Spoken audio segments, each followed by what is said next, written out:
بسم الله الرحمن الرحيم. يا أيها المدثر قم فأنذر وربك فكبر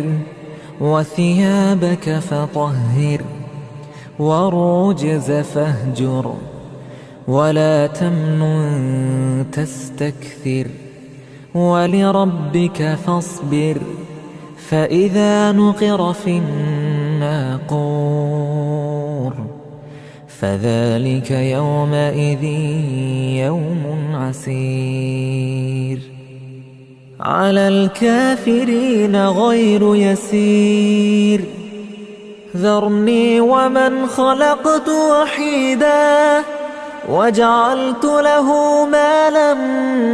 ممدودا وبنين شهودا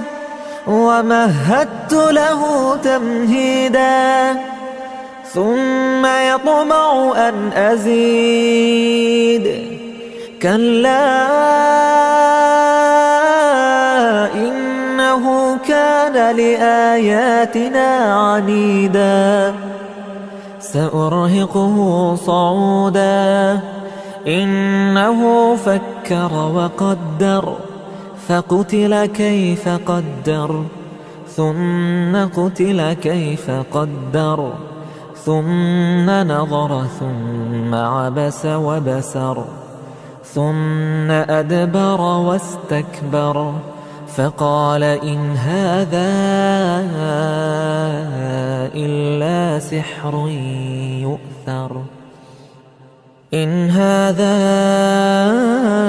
إلا قول البشر سأصليه سقر وما أدراك ما سقر لا تبقي ولا تذر لواحة للبشر عليها 19 وما جعلنا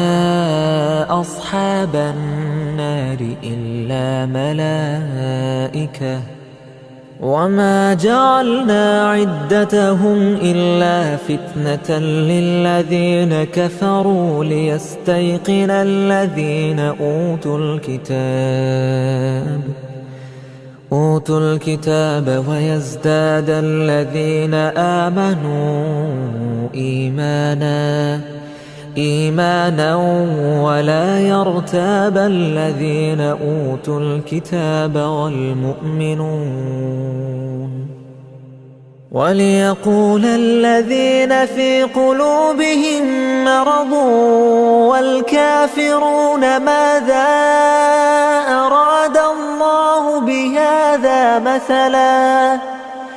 كذلك يضل الله من يشاء ويهدي من يشاء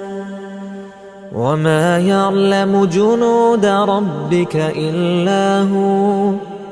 وما هي إلا ذكرى للبشر كلا والقمر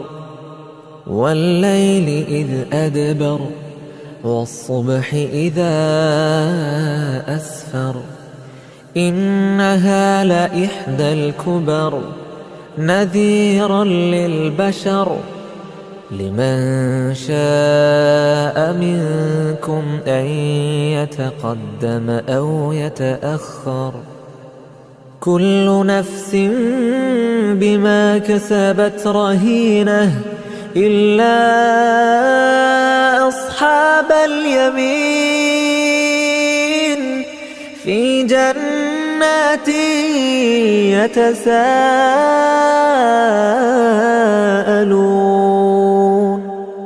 عن المجرمين ما سلككم في سقر قالوا لم نك من المصلين ولم نك نطعم المسكين وكنا نخوض مع الخائضين وكنا نكذب بيوم الدين حتى أتانا اليقين فما تنفعهم شفاعة الشافعين فما لهم عن التذكرة معرضين كأنهم حمر مستنفرة فرت من قسورة بل يريد كل امرئ منهم أن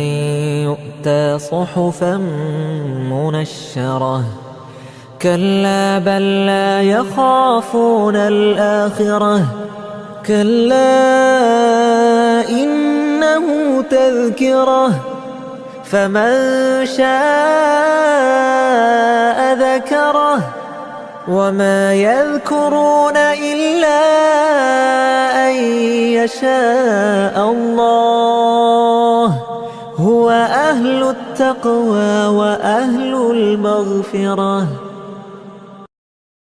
يا أيها الذين آمنوا صلوا عليه وسلموا تسليما.